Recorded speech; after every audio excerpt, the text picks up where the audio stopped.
Job.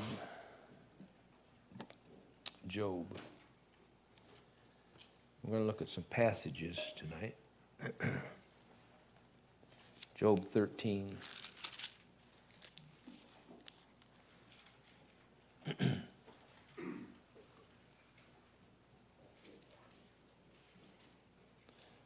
Job 13, look at verse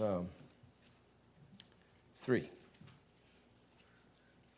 Job answering the charges of his friends. Surely I would speak to the Almighty, and I desire to reason with God. I would ask this question, and we'll just see how honest everybody is. Have you ever wanted to have it out with God?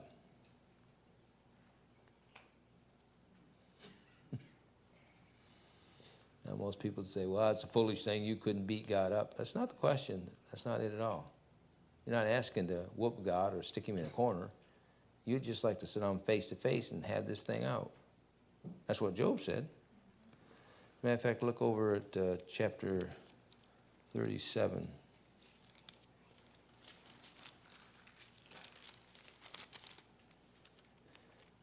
You know, sometimes I think we might take God wrong, that he's some kind of a meanie. If we even wanted to say something to him, he'd be mad at us, and he's not. The Lord's interested in what you got to say. He wants to hear it. Job 37, verse 19. Teach us what we shall say unto him, for we cannot order our speech by reason of darkness. Just simply saying this, he said, if we can get to God, teach us what we ought to say, because we don't know what to say. And I think that would probably be where most of us, right now, we know what we'd say to him. But if he were to just show up and sit down and see and say, what was it you wanted? You might find yourself speechless at that moment. And it wouldn't be because God made you that way, because it would be simple-minded as you are, you would realize whose presence you're in and what you're going to say. So God doesn't get mad when you challenge him. We won't go through it tonight, but chapters 38, 39, and 40 of Job are about 40 questions that God asked Job, and Job answers none of them. And that's where you and I would be if the Lord were to sit down and say, well, what about, where wast thou when I made the foundations of the world? I was cooking an upside-down cake. You wouldn't know what to say, so he says, tell us what to say. Job 23.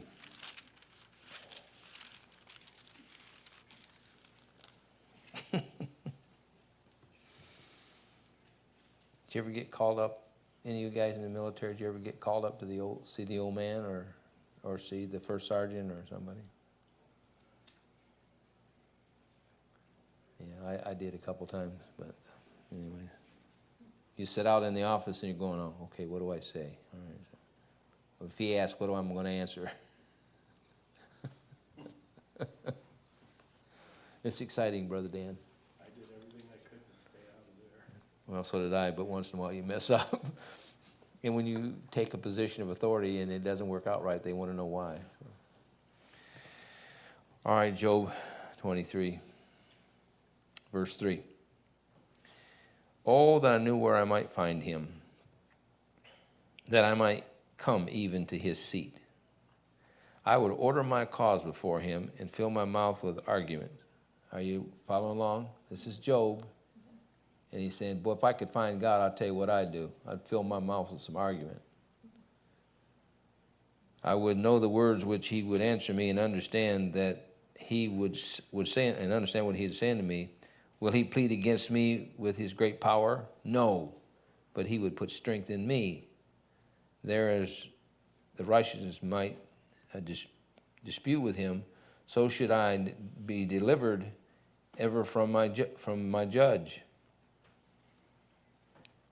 So Job was saying, I wish I could find it. Boy, if I got a chance to get before his seat, I'd tell him a few things. Now, I remind you, A few chapters down the road, we just mentioned it, but a few chapters down the road, the Lord shows up and tells him to gird up his loins like a man and answer these questions, and he can't. It's not that God, remember what Jesus did every time he was asked a question? Oh, if you tell me the answer to this, I'll tell you the answer to that. And they couldn't. And that would be the way it would be with you and me if we got before the Lord, which he wouldn't be mad. He would say, what is it you want? You couldn't. If you did, he'd say, well, let me ask you a question. And being that God knows more about you than you know about yourself, he's going to bring up some stuff. Well, if that's so, then how come you? And you're going to answer the question. So understand that sometimes you get on the edge with the Lord, and that's okay. He's not mad at you, and he's not going to slap you in prison because you did that. But he's going to try to reason with you. Didn't the Lord talk about being reasonable and reason? Come, let us reason. He's a reasonable God. If you got a gripe, make it to him. Get on your face and make your gripe to him. You may not get the answer you're looking for, but you'll get one. Okay?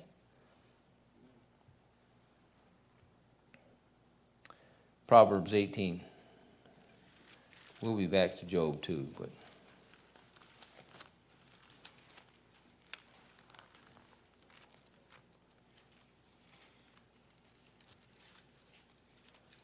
you know how God is. I mean, look what he could have done to Peter, but he didn't.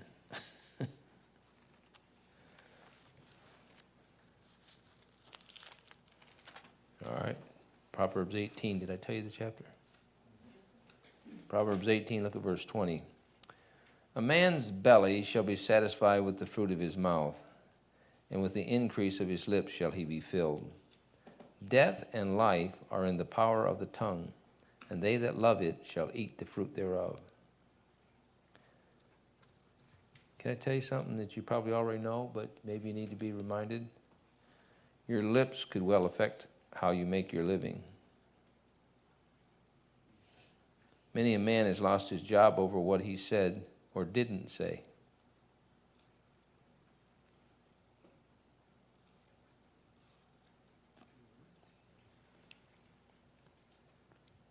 The more he talks, increase of his lips. Remember what he said, the increase of his lips there, verse 20. The more he talks, the more he may have to give an account for. He will have to eat the crops he produces. I'll ask this question, see if you're honest enough to answer it. Have you ever had to eat your words? Have you ever said something and then come to find out what you said wasn't even the truth? It's going to happen. And that's why the Proverbs said, the increase of lips, the more you talk, the more chance you have of saying something you shouldn't say. And sometimes the best thing to do, I've told you this before, but I'll tell you again, some things, the best thing for you to do is just turn around and walk away. Leave the situation alone. Say, well, I didn't get to, yeah, but you may have, the increase of your lips may have brought you more than you want to eat. Sometimes it happens with young people. You need to be careful, young people, how you run your mouth. If there's any organ in our body that's got us in trouble, it's our tongue. James talks about that. Amen. Your tongue. Proverbs talks about your tongue.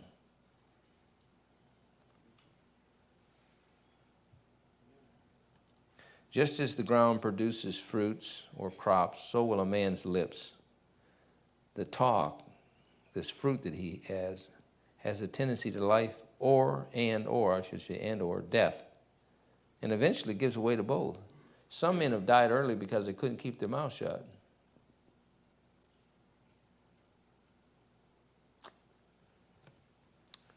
We all know we're going to have to reap it, right? We all know, Matthew, that our words are going to someday stand before him and we'll have to give an account for them. That's frightening. I don't know about you, but it's frightening. I told my wife today, I said, we were going to West Branch, I said, you know what I think? I think most of us ignore a lot of the Bible because we don't want to face it. So we just ignore it. we pretend like it isn't really there. And if we hear it and we don't want to hear it, we make some excuse about, well, there they are again, preaching on.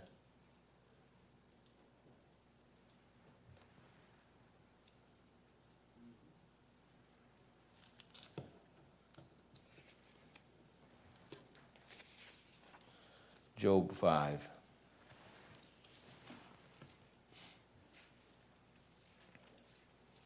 All I'm trying to do is help you. Not trying to condemn you, find fault with you. I think we're all human enough to admit that we make mistakes, we make errors, we do things wrong, we say things we shouldn't. We need to quit hiding behind, well, I didn't mean it that way. It doesn't matter how you meant it. Job 5, verse 20. He disappointeth the devices of the crafty. Isn't that a cool sentence structure?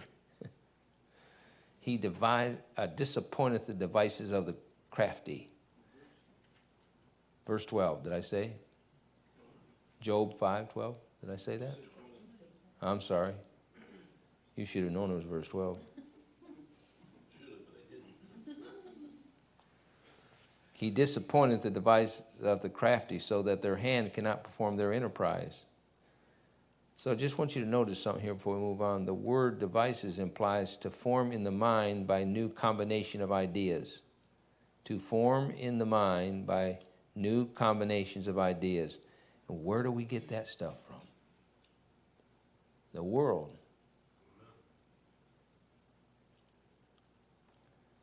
Advertisement is probably the most damnable thing on the face of the earth. They tell you something, and 9 times out of 10, half of it isn't even the truth. They play you on words. I could say a couple commercials, but we're on the air, so I'll not do that. Get us sued or something. You know, this is better than what I planned in the first place, you know, or certainly this is the right thing to do as I prayed about it.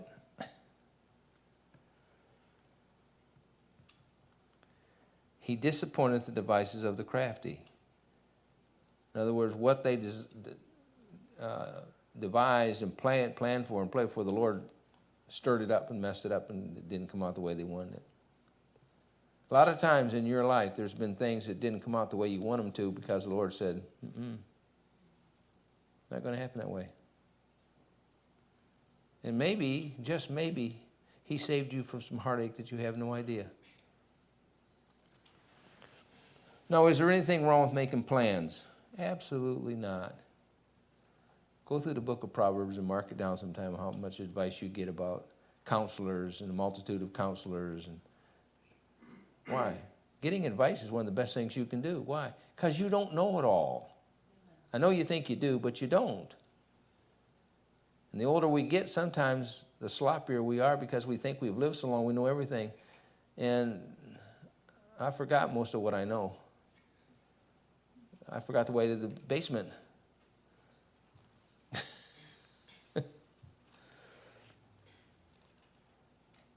But you must keep this in mind, that those plans might not be exactly what you wanted. Why would that be so? Why would I plan something and want something, but it wouldn't be exactly what I wanted? Simply this: I can't know what's good for me. I can't know what God's got planned for me. It's okay to make the plan, it's okay to work at that, but don't make that static. You know, you can't move it, you can't adjust it, you can't know. You want to leave your life open to the Lord so He can just move as He sees to move.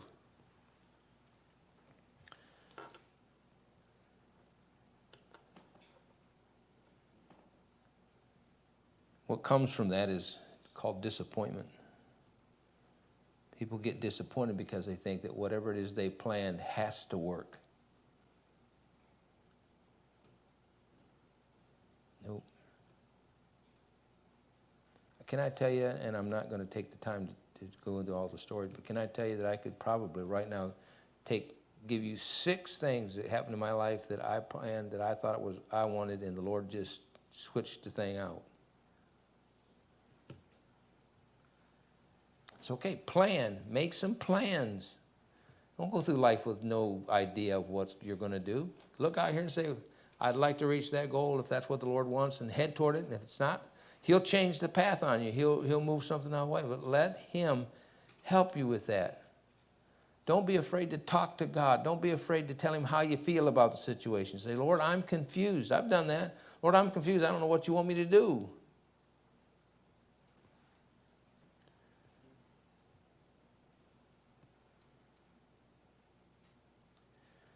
God just might confuse the undertaking. And that's what He did with their plans here, their devices, or even their eagerness, even though it might well be of a pure motive. Maybe they don't mean anything by it. Sometimes when you plan things, it's a clean motive, pure motive. You don't mean anything against God by doing it. I think we've got God sitting over here with a bullwhip and a 9mm, and we're afraid to say anything because crash. No, Job said, I'd like to get right before Him and get at that throne, and I'd like to talk to Him. I don't think that's going to be wrong to want to talk to God. If that would have been the case, why would Jesus have come to earth and picked 12 men and walked around with them and talked to them and explained things to them? Why would He have done that if He didn't want to talk to you? I just think sometimes we don't have enough time. We don't take enough time to talk to God. And that's why sometimes we get disappointed in our plans, because God's been trying to tell us, but we haven't been paying attention.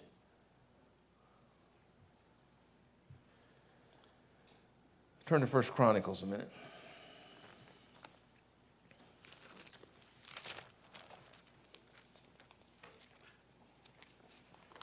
1 Chronicles 28.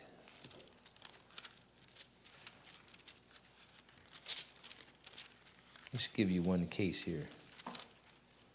Or maybe two. Well, maybe three. All right, so here we are, we're in 1 Chronicles chapter 28. Look at verse 1. And David assembled all the princes of Israel, and the princes of the tribes, and the captains of the companies, and the ministers, and the king by course, and the captains over the thousands, and the captains over the hundreds, and the stewards over all the substance, and the possessions of the king and of his sons and his officers with his mighty men, with all the valiant men under Jerusalem. And David the king stood up on his feet and said, Hear ye, my brethren and my people. As for me, I had it in mind to build the house of the rest for the ark of the covenant of the Lord, and for the footstool of our God had made ready for this building. But God said unto me, Thou shalt not build a house for my name. David stood up and said, Hey, all you people, I assembled you because I want to tell you something. Here's what I had in mind. I was going to build the tabernacle. I was going to place a place for God to put the ark. And I had it all set up, buddy, and it was going to go. And God come along and said, No, that's not what I want. Now, He didn't reprimand David for wanting that. But because David was a man of war and had shed blood, God said, No, I'm going to get your son to do that. So understand that sometimes you may make plans and they may even seem to be working. David had gathered all the stuff he could. But God said, No, David, I'm not going to let you do that. And that's not because God doesn't like us or God's upset with us. It's simply because God has a better plan for us than that. Plus the fact, since God can see the future, He knows how it should turn out. Let's turn over to... Okay, let's turn to Psalm 78. We'll do this one first. Psalm 78.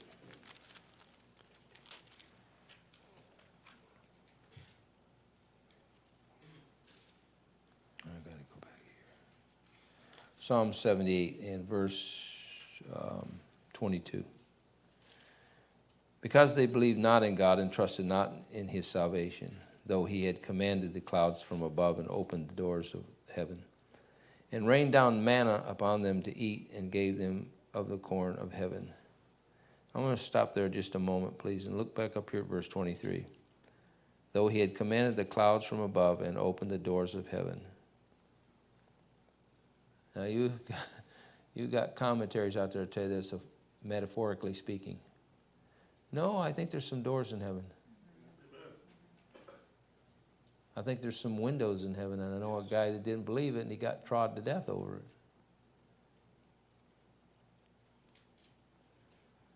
And he rained down manna upon them deep, verse 24, and gave them of the corn of heaven. Remember what I said the other night about, or the Sunday about knowing what's in heaven? There's corn there. You got right here, you got his word on it. You say, well, how's that a blessing? I don't know, you like cornbread? I figured the Lord will have black beans or pinto beans. And man did eat what? Think of that. See, I didn't know angels could eat. Yeah, they can if they want to, apparently. Because that's what's called angels' food, so apparently it was before Betty Crocker, so man did eat angels' food. Some of you got that, some of you just said, what's he talking about? He sent them meat to the what? He caused an east wind to blow in the heavens, and by his power he brought in the south wind. He rained flesh upon them as dust, and feathered fowls like as the sand of the sea. That had to be thick. And he let it all fall in the midst of their camp round about their habitations, so that they did eat and were well filled, for he gave them their what? Desire. There you go. Now there's somebody that went to, we surely like to have some meat, we like to have some bread, and we like to have, the Lord said, okay. Open up the doors of heaven, boom, down it came. Man did eat angels' food. He gave them their desire. Now, you can finish this out here. It doesn't always end good. I just want you to see that when you ask God, he'd give it to you. And in their case, they got it, but then after they got it, they murmured, and so the Lord made it run out their nostrils. So you want to be careful. You get the answer to your prayer. You get your desire. Now don't mumble when it don't work exactly right. Because God will give you many times what you want. It may not be what his desire is for you, but you prayed about it and talked to him about it. God said, okay, here, now, what are you going to do with it once you get it? And he's not being hateful or mean or like, I just knew it wouldn't work. The Lord sometimes says, well, okay, that's not my plan, but give it a whirl.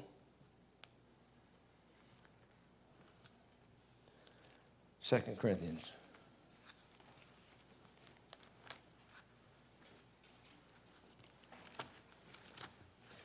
You're familiar with this, but let's just go there. 2 Corinthians 12.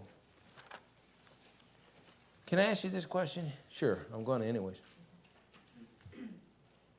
Have you ever done something that you was pretty sure that's what the Lord wanted you to do, and then somewhere down the road you thought maybe it wasn't?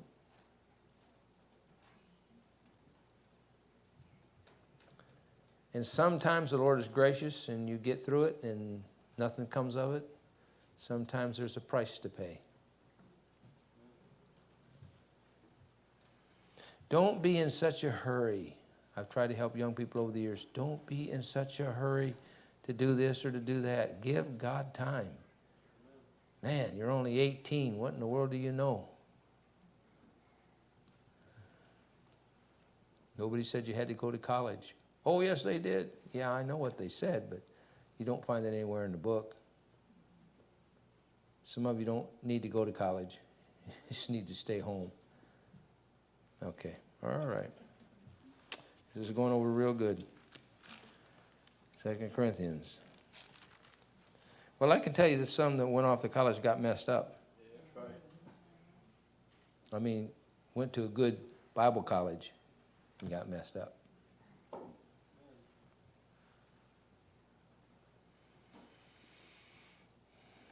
The world is much more cruel than we give it credit. All right, 2 Corinthians 12, look at verse 7. Unless I should be exalted above measure through the abundance of the revelations that was given to me. What Paul's simply saying, the Lord doesn't want me to get exalted over the fact that he's given me a lot of revelations he gave nobody else. So understand this, there's a cost sometimes when God gives you responsibility and God does things with you. There's a cost that goes with that. And Paul needed to be reminded, and so this is what the Lord did. There was given to me a thorn in the flesh, the messenger of Satan. So we know something about that thorn, don't we? It wasn't like he ran into a thorn bush. He got a physical thorn, and it was a messenger of Satan. Now, just think about it a minute. God's reminding him of something, but he uses Satan to do it. So he says this, he said, a messenger of Satan to buffet me, lest I should be exalted above measure. For this thing I besought the Lord thrice, that it might depart from me. And he said unto me, my grace is sufficient for thee, for my strength is made perfect in weakness. Most gladly, therefore, would I rather glory in my infirmities, that the power of God may rest upon me. So Paul says, when God called me, he told me where I was going to preach before kings, and I was going to do this. Paul said, I'm getting a lot of responsibility, but he said, unless I get exalted, unless I feel like, hey, man, look what God's given me. He said, he gave me a thorn. And it's the messenger of Satan to buffet me, to remind me, you wouldn't have what you have if I hadn't done this for you. And I don't think Paul was boasting about it, but the Lord wanted him to realize it's all because of what I did with you, not because you're any special person.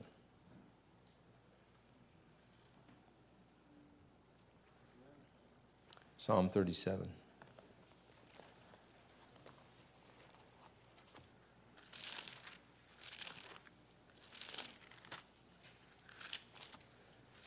You know, the older I get, the more I realize how gracious God's been. I think I knew he was gracious, but when I look back and I see my life, I was doing a little calculating, and come July, it'll be 49 years that I took my wife and my oldest daughter and headed to Pensacola, Florida, and began a trek I didn't have any idea would be a part of what was going on. And many a thing along the road, as I look back, many a thing along the road, Lord, I try to do something, Lord, go, get back over there. And he wasn't being mean about it. He was trying to keep me where he wanted me to be, because it would be so easy to be off over here. Now look what he says here in Psalm 37 in verse 4. Delight thyself also in the Lord. And then notice something. And he shall give thee what? See, he's not trying to be an ogre. He's not trying to be hard on you, but sometimes the Lord brings you through something because you've been praying about something. You've been praying for something, and you've been praying about it, and the Lord says, okay, we're going to get there. He'll give you the desires of your heart. Doesn't mean you're going to get it tomorrow, next day, 2 months from now. It may take some time. I'll not bring any of it up here, not that it's bad, but I can think of some things over the years I prayed about, and I never thought they were going to go anywhere, and then all of a sudden, boom, there they were. Why? Because the Lord will give you the desire of your heart, but he's not just going to give it to you because you'll get overwhelmed with it and you'll get exalted and you think, all I got to do is pray and the Lord just pops the cake in the oven. It's not that way. But he's not being mean to you. He's not being hateful to you. And he doesn't mind if you come to him and say, Lord, I don't understand what you're doing. He'll say, I didn't figure you did. He's a gracious God. He's a good Father. So let him lead in your life. Let him do it. Sometimes you may just have to turn it over to him and say, Lord, I prayed about this, and I'm going to keep praying about it, but I'm not going to worry about it anymore because I know you can take care of it. And he can do it in a way which you'd never imagine. So if you've ever wanted to have it out with God, you're in good company. If you haven't had that opportunity in your life, can I tell you, hang in there. It's going to come. And it's not to threaten you, make you think it's bad. It's not. It's just God doing his work. And sometimes he lets you talk. He lets you tell him what you want to do. He lets you tell him how it should be done. And then he tells you, well, it's a good idea, but 5 years from now, you'll wish that hadn't happened. So I'll put the plug in it now. Amen? Amen. Father, thank you for this time. Bless these folks here tonight. I hope they've gotten something to encourage them and help them. And we know you're a kind and loving Father. We know you're a good God. We're the problem, not you. So help us to let you do the leading and us just do the following.